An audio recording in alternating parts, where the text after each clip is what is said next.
Hello, I am Palak Vadadia, Assistant Professor at LG Institute of Engineering and Technology from Department of Electronics and Communication.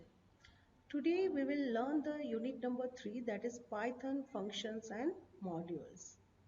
Already we have completed our unit number 1, that is in that we study the different operators, that is arithmetic operator, logical operator, like that.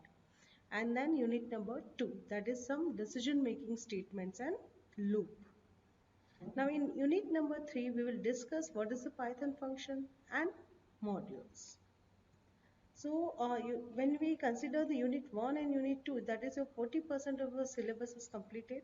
When we complete this chapter, your 60% Python syllabus will be completed after completing this chapter. Now today we will going to discuss the topic, that is defining the custom functions and organizing the Python codes using functions. So let's start with the functions. A function is a block of organized reusable code that is used to perform a single related action. The functions provide the better modularity for your application and a high degree of code reusing. That means, see, in sometimes what will happen, you have to do the same operation multiple times. So is it not feasible that every time you have to write that code again and again? So what you will do, you have to just make a one function, and whenever you require, you just call that function. So your code length will decrease by using what as a functions. So that's why it is written, that is your application has a high degree of code reusing. That means you are going to reuse that code again and again. Python gives you many inbuilt functions like print, right? Already we use that function, if you remember, that is print function. But you can also create your own function, and that function are called as a what? As a user defined function. Suppose you require if you want to add some data and you want to create a function, right? I want to add this 5 data and again I require this thing. So what I'll do, I'll just make that as a function. So that function is known as a what? Is a user defined function. So based on your user requirement, user will going to define that function. So it is known as a user defined function. Now next we will discuss the docstring and function help. Now built-in function help to display the docstring from the function definition, right? For example, you just consider this code. See what is a docstring? Okay, here see, this is what definition. When you want to write any function, then you have to start with this command, that is define function. DEF, the meaning of the DEF is what? Is a defined function. And this is what is the name of your function. This indicates what? It's a name of the function. And this is what? That is inside this inverted comma, this is known as a docstring. See, whatever you are writing inside this inverted comma, that is referred as a docstring. And here what? It is the return.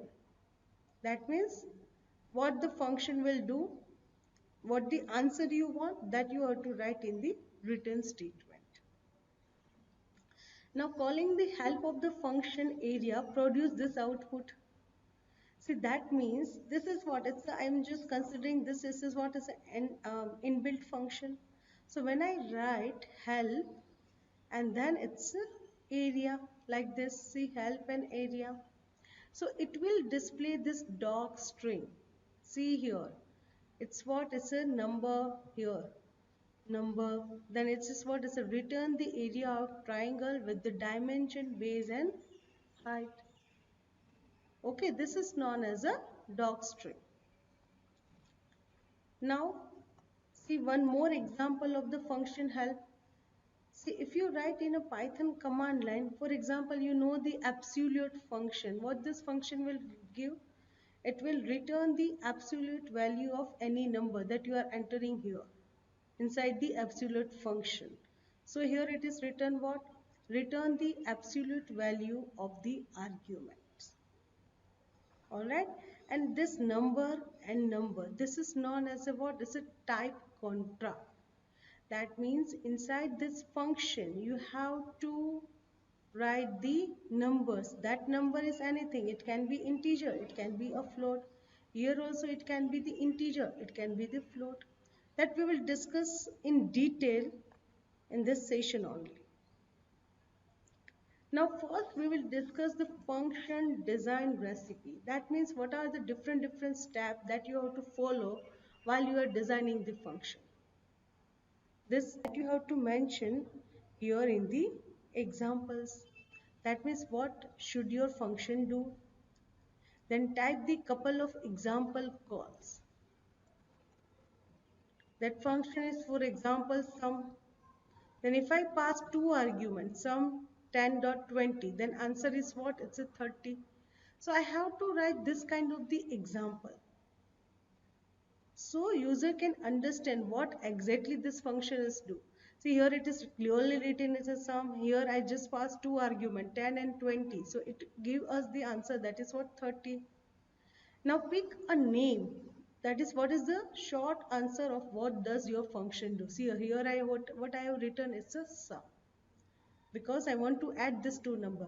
I cannot write simply it's a xyz. So no one can understand what exactly this function will do. So instead of writing this, I'll just write the sum. So anyone can understand, okay, this is the function for the summation. Whenever you pass the two argument inside this function, it will add this value like this. Now the second step is what is a type contract. That means what are the parameter types and what type of the value it is written. See here, I'm just taking the same example, that is sum. Here I'm just writing it's a value 1 and it's a value 2. So what this function, what is a type contract in this? So here we have to define type 1. Value 1 is what? It can be the integer, it can be the float. So you just write down as what? It's a number. Can be integer, can be a float. Here value 2 is what? It's also a number. It can be integer, it can be a float. And the finally when you are just specifying this two argument, it will add this and display what? The result is what? 30. So that is also a one number. So this is what are the parameter types. So value 1 type is number, value 2 type is number, and your answer is also what? It's a number. So what type of the value it return, that you have to specify. Suppose if you want to add two strings, right? If you want to add, so here you just specify the add string, okay, and here you just specifying that is string 1 and string 2. So in that type contract, here instead of number you have to write what? It's a string. This is also what? It's a string. And final answer is also what? It's a string, like this. Now type 3 is what? It's a header. Pick the meaningful parameter name like this. It's a what? It's the add string. So here I have to write def. That is what? It's a defined function. And then I have to mention that is what? It's a add string. That is str1 and str2. So it's a meaningful name. Like by reading this name, I can understand, okay, this function is related to some addition of the string. Alright? Yeah, in a type contract, it may possible here string and some number also, that is depend on the function. Suppose if you are writing here, if you want to calculate the length of the string, right? Your function will calculate the length of the string. So my definition of the function is what? It's a define len underscore string. So by using this name, you can clearly understand this function will calculate the length of the string.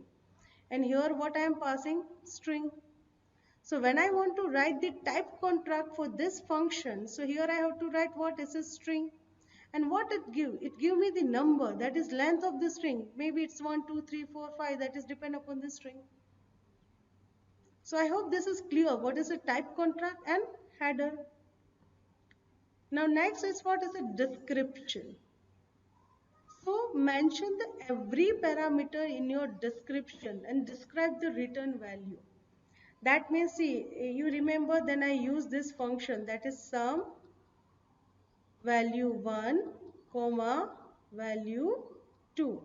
What this function will do, then I have to mention that this function will add the value 1 and value 2 and describe the return value. That is already I have described. It will add the value 1 and value 2. And then body, that means what exactly your function do. Suppose I want to add this 2 value, then inside the body I have to write down value 1 plus value 2, return, then value 1 plus value 2. Then test. That means you have to run the example and check whether your function is working properly or not. That means it give you the required output or not. So now we will see applying the design recipe. The problem is what? The United States measure temperature in a Fahrenheit and Canada measure it in a Celsius. When traveling between the two countries, it helps to have a conversion function. Now write a function that converts from Fahrenheit to Celsius. That means we have to write a function that converts the Fahrenheit to Celsius. Then what is the first step? Yes, it's the example. So you have to write some examples. See here I have written convert to Celsius, then 32 degree. Then it is answer is what is a 0. When you convert the 212 in a Celsius, then definitely answer is what? It's a 100. Now what is the second step? The second step is what? It's a type contract. In the type contract here, what you are specific, user will enter the Fahrenheit. So that is what? It's a number, and your Python code will calculate that and convert it into the Celsius. So that is also what? It's a number. So the type contract is what? It's a number and number. The next is what? It's a header. So we have to take this a meaningful name. So DEF is for define the function, and the meaningful name is what? It's a convert to Celsius. So anyone can understand, okay, here I have to specify the number and my function will convert that number into the Celsius. So convert to Celsius and Fahrenheit. So it is indicates that you have to enter the Fahrenheit over here. Now third is what is a description. It returns the number of Celsius degree equivalent to Fahrenheit degrees. Okay. And the third one is what? It's a body. That body, inside that you have to write down what exactly the work of that your function, that is return, then Fahrenheit minus 32 multiplied by 5 by 9. That is the formula that will convert the Fahrenheit into the Celsius. Now we have to run the examples. Now see, putting all together, our function will look like this. This is what? It's a defined function. Then this is what? It's our doc string. If you remember, then you have to write the doc string inside this. So whenever user will type help, and then here the name of your function, that is convert to Celsius. So this doc string will display here.